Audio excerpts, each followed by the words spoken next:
আসসালামু আলাইকুম। প্রিয় দর্শক, অন্য মঞ্চের আলাপচারিতায় আপনাদের সকলকে আমন্ত্রণ জানাচ্ছি। এখনো প্রতিনিধিকেও তারেক রহমান এলে হবে না। সেখানে প্রধানমন্ত্রীকে আসতে হবে। প্রধানমন্ত্রী এলেই সেটা সম্ভব এবং আমার ধারণা এখনো আমিও আশা করছি যে প্রধানমন্ত্রী হয়তো আসবে। শেখ হাসিনার ফেরার ঘোষণার মুখে সার্জিও বোরের সফর তাৎপর্য কি? গৌতম লাহিড়ী। দাদা, প্রথমে জানতে চাই, এএফপি কে শেখ হাসিনা ইন্টারভিউ দিয়েছেন। তার প্রতিটা ইন্টারভিউতে মৌখিক ঘোষণার কিছু ডেভেলপমেন্ট আমরা দেখতে পাই। তিনি একসময় বলছিলেন তিনি ফিরবেন বাংলাদেশে, ফিরে আসতে চান, মাথা উঁচু করে আসতে চান। পরে বললেন তিনি ডিসেম্বরের মধ্যে আসতে চান। এখন তিনি বলছেন যে যতই ঝুঁকি থাকুক, মৃত্যু ভয় থাকুক, শেখ হাসিনা দেশে ফিরতে চান।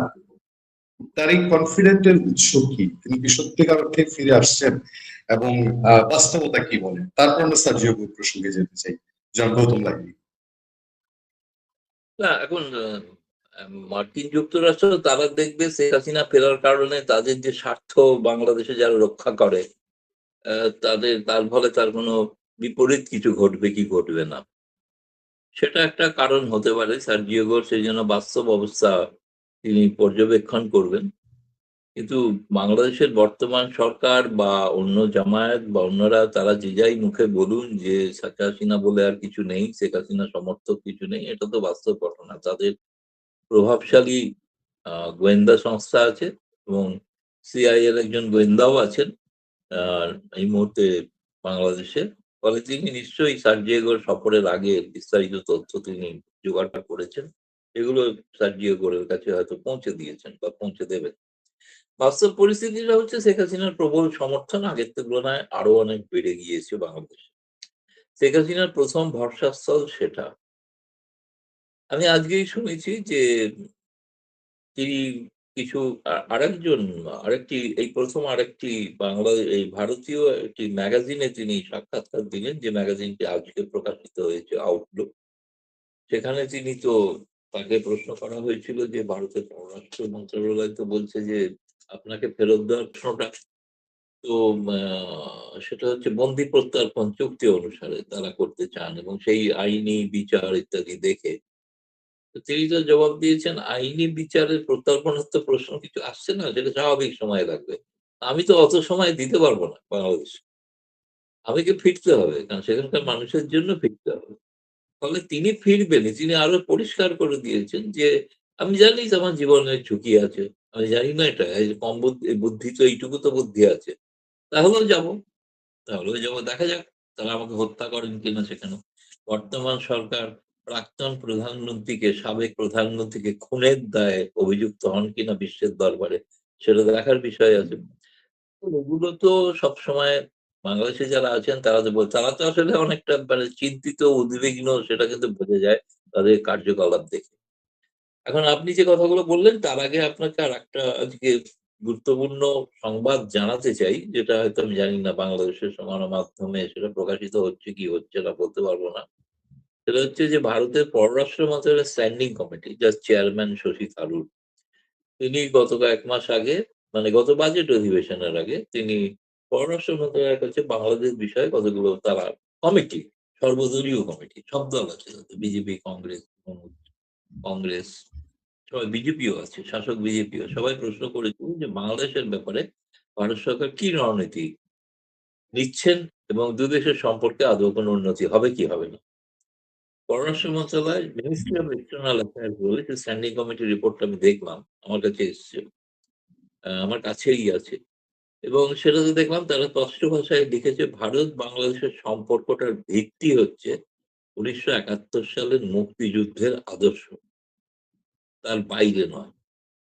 এবং ভারতবর্ষ চায় বাংলাদেশের শান্তি, স্থায়ী, গণতান্ত্রিক এবং অন্তর্মুখী, অর্থাৎ সকলের অংশগ্রহণের একটা রাজনৈতিক ব্যবস্থা এবং তার সঙ্গে মানুষের স্বার্থ প্রধান এবং দুই দেশের মানুষের উপকার হবে এমন কাজ ভারত বাংলাদেশের সঙ্গে করতে চান। কিন্তু তারেক রহমান সরকারকে তারা কিন্তু এই কমিটি তার রিপোর্টে কিন্তু স্বাগত জানিয়েছেন, ওয়েলকাম করেছেন, যে তারা আশা করেন যে ভারত বাংলাদেশের মধ্যে তারা লিখেছেন ৪২টা যৌথ ওয়ার্কিং গ্রুপ আছে, তাদের যেন বৈঠক শুরু হয় কিন্তু একই সঙ্গে উদ্বেগ প্রকাশ করা আছে কমিটিতে, যেখানে ভারত বিরোধী যে উগ্র প্রচার ক্রমাগত বেড়েছে সেটা রোখার জন্য ভারত সরকার কি করছে। ভারত সরকার বলছে সেটা ট্র্যাক 2 বা ট্র্যাক 1.5 এ আলোচনা করা হচ্ছে, বিভিন্ন সাংবাদিকদের সঙ্গেও কথা চলছে এবং সেখানকার সুশীল সমাজের সঙ্গে কথা চলছে, যাতে ভারত বিরোধী মনোভাবটা, এবং সেটা বাংলাদেশের পক্ষে সুখকর নয়। ভারত বিরোধী মনোভাবটা সুখকর হলে কথা ছিল, কিন্তু সুখকর নয়, স্বস্তিদায়কও নয়। ফলে বাংলাদেশের সেই জন্য এই প্রশ্নটাকে কিন্তু পররাষ্ট্র মন্ত্রণালয় আজকে, যেদিন সার্জিও ঘোষ ঢাকায় পৌঁছেছেন, সেই দিন রিপোর্টটা পার্লামেন্টে পেশ করা হয়েছে। রাজ্যসভা এবং লোকসভা ২ সভাতেই। এবং আমি তো লিখেছি এখানে, আ দেখা যাক বাংলাদেশে প্রকাশিত হয় কিনা। কিন্তু সেখানে কিন্তু পরিষ্কার স্পষ্ট ভাষায় বলা আছে যে ভারত চায় তারেক রহমান সরকারের সঙ্গে সম্পর্ক এগিয়ে নিয়ে যেতে। কিন্তু তার ভিত্তিটা হবে কিন্তু একাত্ম।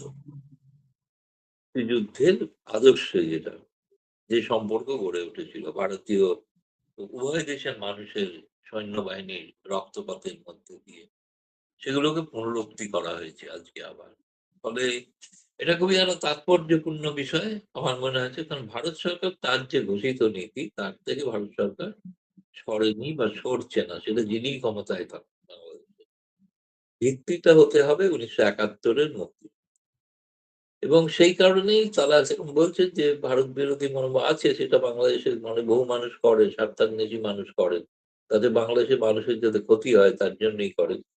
ফলে আজকের দিনে শশী থারুর কমিটির কাছে ভারতের পররাষ্ট্র মন্ত্রণালয়ের জবাব, এটা খুবই তাৎপর্যপূর্ণ। হয়তো আগামীকাল ভারতবর্ষের বহু কাগজেই প্রকাশিত হবে বলে আমার ধারণা। ইতিমধ্যে অন্যান্য অনেক বিষয় আছে। গঙ্গা চুক্তি নবীকরণের জন্য তারা বলেছেন দ্রুত করা উচিত। তিস্তার ব্যাপারে সংশয় প্রকাশ করেছেন। আ এখন এগুলো তো আছে, বর্ডার ইত্যাদি যাবতীয় দ্বিপাক্ষিক বিষয়ের যে বিভিন্ন সেক্টর, সব বিষয়ে তাদের প্রশ্ন ছিল। সব বিষয়ে বিস্তারিত দীর্ঘ রিপোর্ট। ফলে পুরোটা এখনো আমি সম্পূর্ণ খুঁটিয়ে পড়ে উঠতে পারিনি। যতটুকু পড়েছি মধ্য বিষয় আপনাকে জানালাম।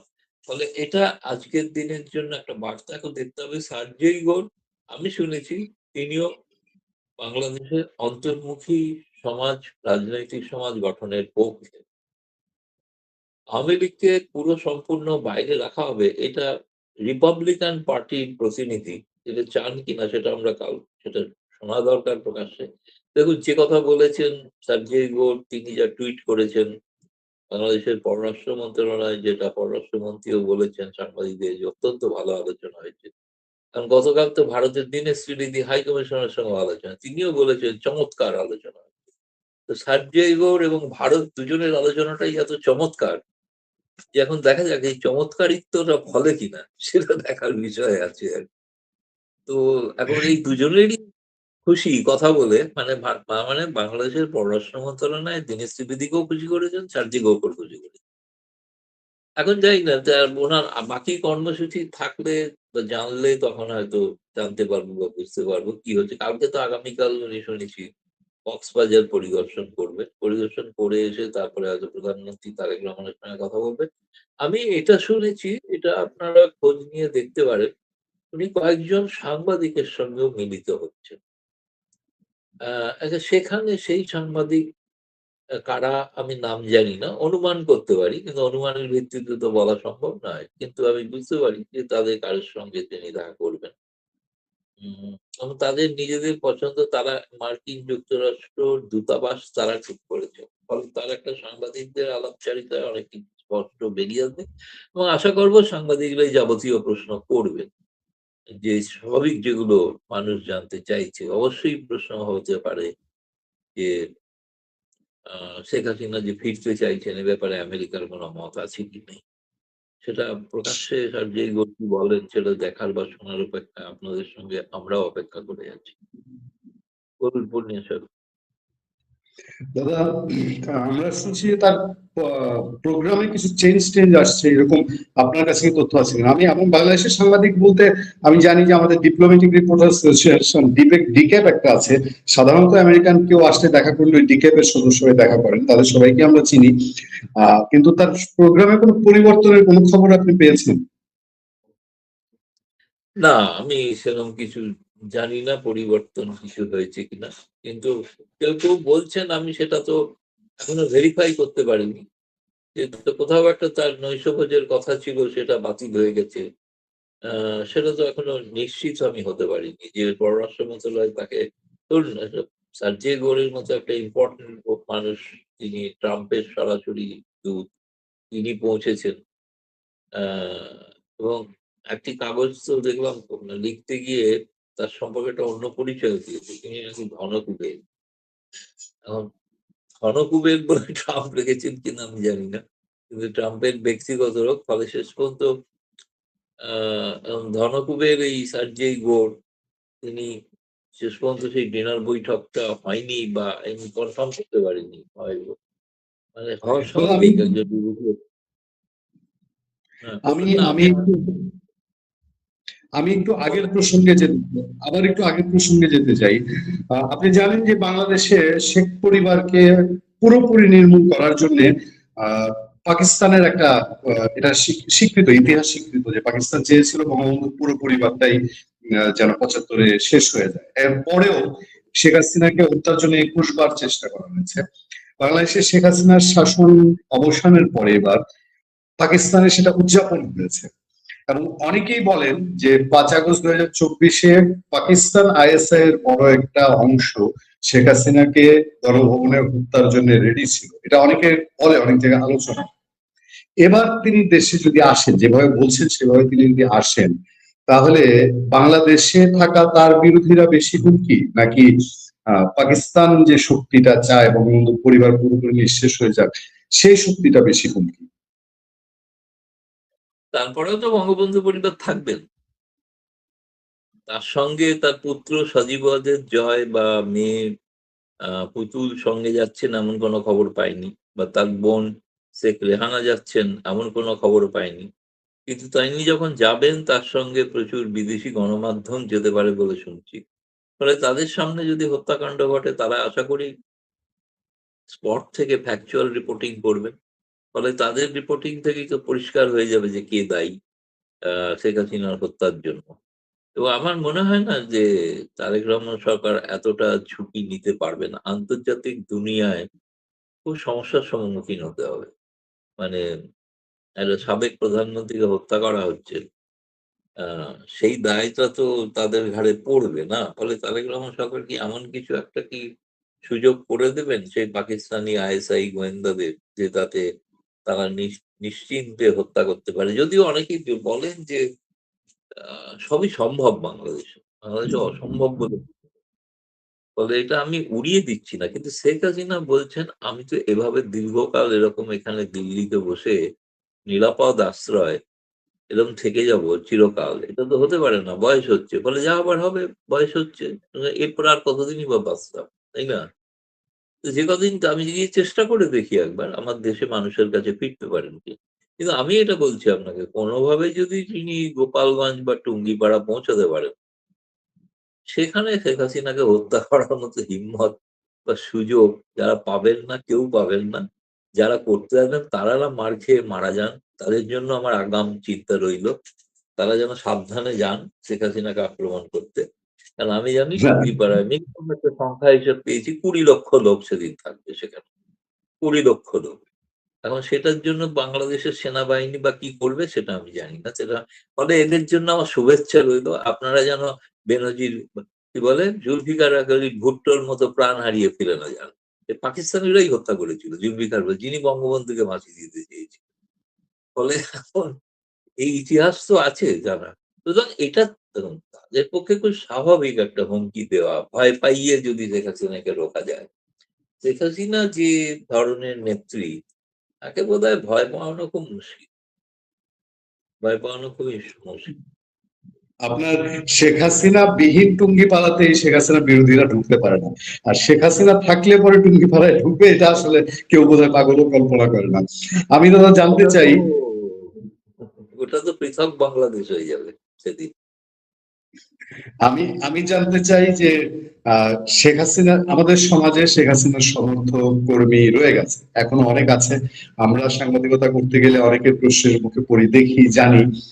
আমি দেখতে পাচ্ছি যে তারা কেউ কনফিডেন্ট হতে পারছে না যে শেখ হাসিনা চলেই আসবেন কিনা, আসলে পরে লাভ কি হবে, তিনি এসে জেলে ঢুকে যাবেন, তাহলে আওয়ামী লীগের লাভটা কি? আমরা যারা এই যে দিগ্ভ্রান্তর মধ্যে আছি, মানে তারা বলছেন আওয়ামী লীগের লোকজন এই যে দেশে থেকেও একটা বন্দির মতো অবস্থা, গৃহবন্দির মতো থাকতে হয়, তাদের কি লাভ হবে?